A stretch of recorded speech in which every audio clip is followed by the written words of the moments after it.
درود شریف وای. اللهم صل على محمد وعلى آل محمد كما صليت على إبراهيم وعلى آل إبراهيم إنك حميد مجيد.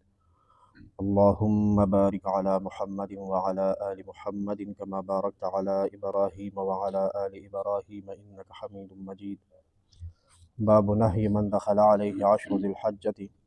وأراد أن يضحي عن أخذ شيء من شعره أو أظفاره حتى يضحي. دا یو بل باب شروع شو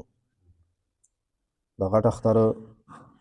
د قربانۍ چې د چا اراده وي هغه دپاره د ذوالحجې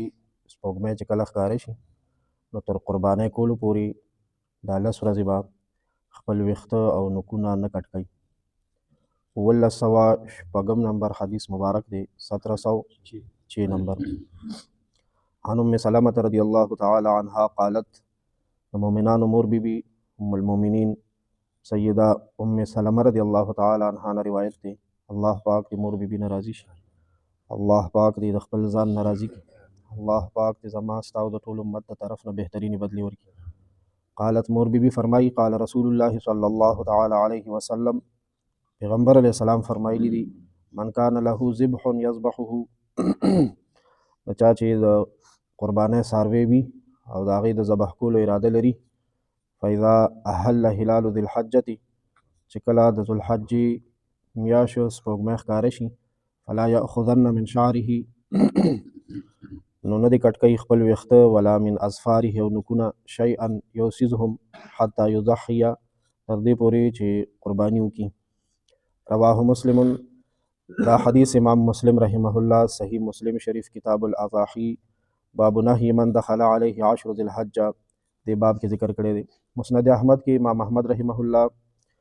لسم جلد کې په حدیث نمبر 24633 باندې ذکر کړی دی. امام ابو داود، امام ترمذی، امام نسائی، امام ابن ماجه، امام ابن حبان، حاکم مستدرک حاکم کې او دا شان امام بهقی رحمهم الله د ګڼ شمېر حضرات محدثینو د حدیثو په کتابونو کې دا حدیث مبارک ذکر کړی دی. وضاحت بیا داسې دی وایي چې د چا د قربانۍ اراده وي ویښته او نوکونه دې نه کټ کوي. علما فرمایي د دې وجه دا ده چې دې ورځو کې خلک حج کوي، احرام تړي او حاجیان هم دا نوکونه او ویښتان نه کټ کوي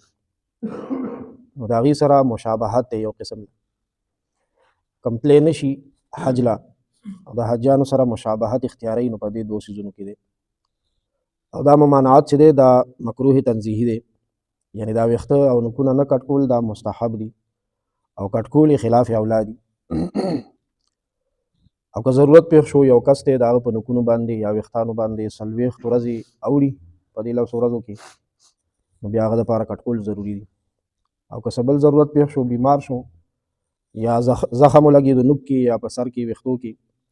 نو هغه بیا ضرورت په بنا باندې کټ کوي هغې کې څه حرج او بیا خلاف اولام نه دی جایز دی. بیا د جنازې منځ اللهم اغفر لحینا ومیتنا وشاهدنا وغائبنا وصغیرنا وکبیرنا وذکرنا وانثانا نوی ټکی دی وذکرنا زمونږ مذکر یعنی نارینم وبخ نارینه مسلمانان هم ټول وبخه یا وانثانا مؤنث یعنی زنانه مسلمانان هم ټول وبخه. اللهم اغفر لحینا ومیتنا یا الله زمونږ ژوندي او مړي وبخه وشاهدنا وغائبنا حاضر وبخه غیر حاضر وبخه وصغیرنا وکبیرنا زمونږ واړه وبخه زمونږ لوی وبخه وذکرنا وانثانا یا الله زمونږ نارینه وبخه او زمونږ زنانه وبخه یا ارحم